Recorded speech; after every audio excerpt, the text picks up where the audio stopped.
Terima kasih Tan Sri.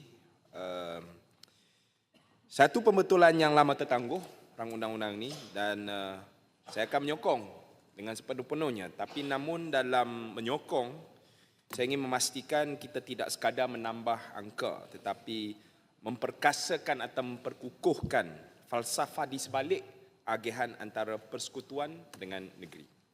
Saya nak mula dengan beberapa penanda aras antarabangsa. Kapita tambah keperluan tambah kapasiti. Di Canada Health Transfer, dia prinsipnya jelas. Setiap warga negara bernilai sama dalam pembiayaan asas atau dia punya lantainya. Dia beri kestabilan dan ketulusan. Dan capitation yang telus dan seragam adalah penting sebagai lantai minimum dan rang undang-undang ini bergerak ke arah itu. Syabas tanya. Keduanya Afrika Selatan. Provincial equitable share, provinsi dia, province dia macam negeri kita lah. Dia menggunakan formula berwajaran di mana komponen populasi asas digabungkan dengan komponen kesihatan dan faktor-faktor lain yang mencerminkan kos perkhidmatan sebenar. Ramai ahli-ahli yang berhormat si Dewan telah menyentuh ini dan pengajaran kepada Malaysia adalah kepalanya dikira tetapi beban di sebalik kepala juga dikira. Ketiganya Germany. Kita tadi dengar Kuala Lumpur atau Selangor yang besar, di mana Berlin di Jerman dia menerima weighting populasi atau pemberat populasi yang lebih tinggi kerana kos penyediaan perkhidmatan bandar adalah lebih mahal. Kononnya lah. Pengajarannya adalah tak semua populasi mempunyai kos yang sama. Keempat, Switzerland, di mana dia ukur resource potential. Setiap kanton atau equivalent negeri kita lah, kapasiti hasil per kapita tu sebelum menentukan aliran perimbangan fiskal. Pengajaran kepada Malaysia, keadilan fiskal bukan sekadar soal bilangan orang tetapi juga keupayaan menjana hasil dan kos penyediaan perkhidmatan. Speaker Tan Sri, jika kita lihat Malaysia pada hari ini, struktur umur yang berbeza antara negeri-negeri, migrasi keluar atau pemindahan atau hijrah keluar masuk, perbezaan rural dan urban dengan izin, risiko bencana, jurang kapasiti fiskal, kita tengah bergerak dalam realiti yang sama kerumitan dan kompleksiti dia. Maka capitation adalah asas, lantainya yang baik, tetapi kita mesti melengkapkannya. Sokongan saya kepada IUU ini adalah berdasarkan ia menaikkan kadar selepas tempoh yang terlampau lama tanpa semakan bermakna. Keduanya, ia mengekalkan struktur bertingkat yang memberi lantai kepada negeri-negeri kecil. Bukan miskin, saya tak guna istilah miskin. Tadi ada orang kata jangan guna istilah miskin. Ketiganya, ia memberi kepastian dan ketulusan supaya ia mudah difahami dan diaudit. Ini adalah langkah betul. Sekali lagi, betul tak bermaksud mencukupi. Faktor penuaan penduduk atau agedness atau aging society, sesuatu saya bukan kata dia mudarat tetapi sesuatu yang sedang melanda bukan saja Malaysia tetapi benua kita.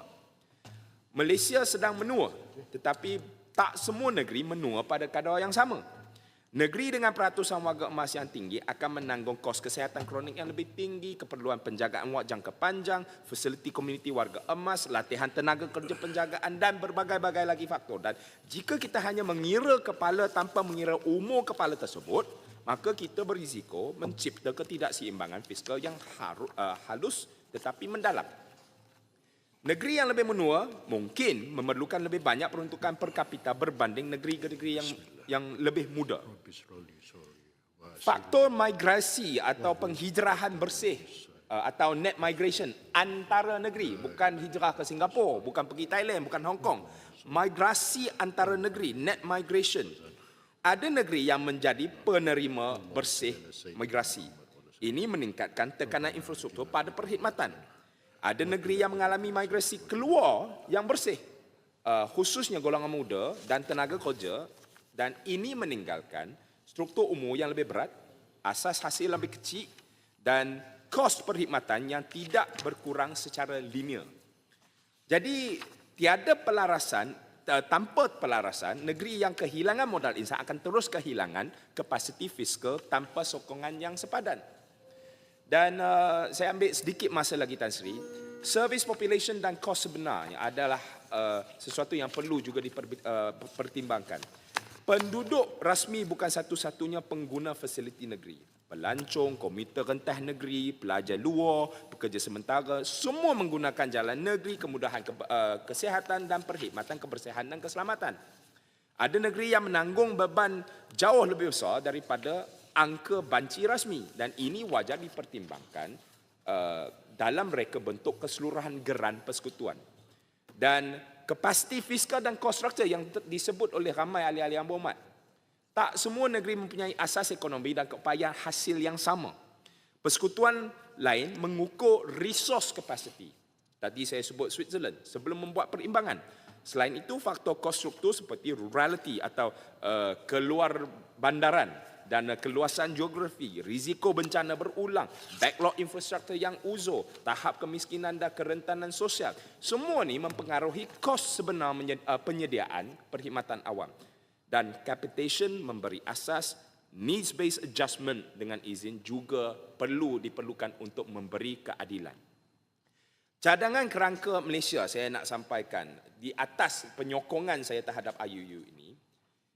Saya nak cadangkan supaya kekalkan capitation sebagai lantai asas yang telus, wujudkan geran pelarasan keperluan berformula yang mengambil kira penuaan migrasi bersih, rurality dan kos geografi, risiko bencana, kapasiti fiskal negeri dan tetapkan semakan indikator sekurang-kurangnya setiap 3 sehingga 5 tahun. 3 sehingga 5 tahun supaya formula tidak ketinggalan realiti demografi.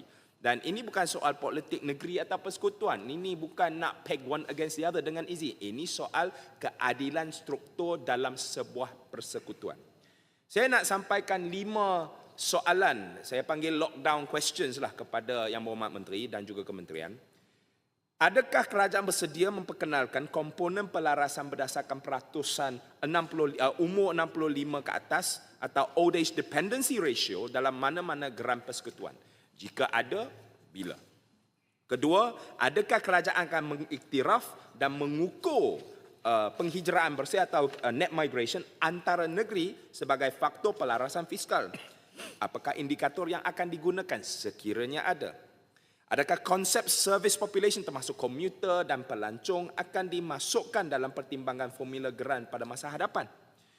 Keempat, adakah kerajaan bercadang membangunkan kerangka pengukuran kapasiti fiskal negeri seperti yang diamalkan di Switzerland atau di Australia? Kelimanya, bolehkah Menteri memberi komitmen atau committed bahawa semakan demografi kritikal tidak akan menunggu 10 tahun tetapi akan disemak secara berkala dalam tempoh 3 ke 5 tahun. 3 sehingga 5 tahun. Datuk Speaker, IUU ini memperbaiki paip utama aliran fiskal antara persekutuan dan negeri. Tetapi kita mesti memastikan tekanan ayo diagihkan mengikut keperluan sebenar setiap tingkat dalam bangunan persekutuan kita ini. Saya menyokong IUU ini dan saya berharap ia menjadi permulaan kepada satu sistem perimbangan fiskal yang lebih matang, lebih berasaskan data dan lebih adil kepada semua negeri dalam persekutuan Malaysia kita yang tercinta. Dengan ini Ipoh Timur menyokong. Sekian, terima kasih. Terima kasih.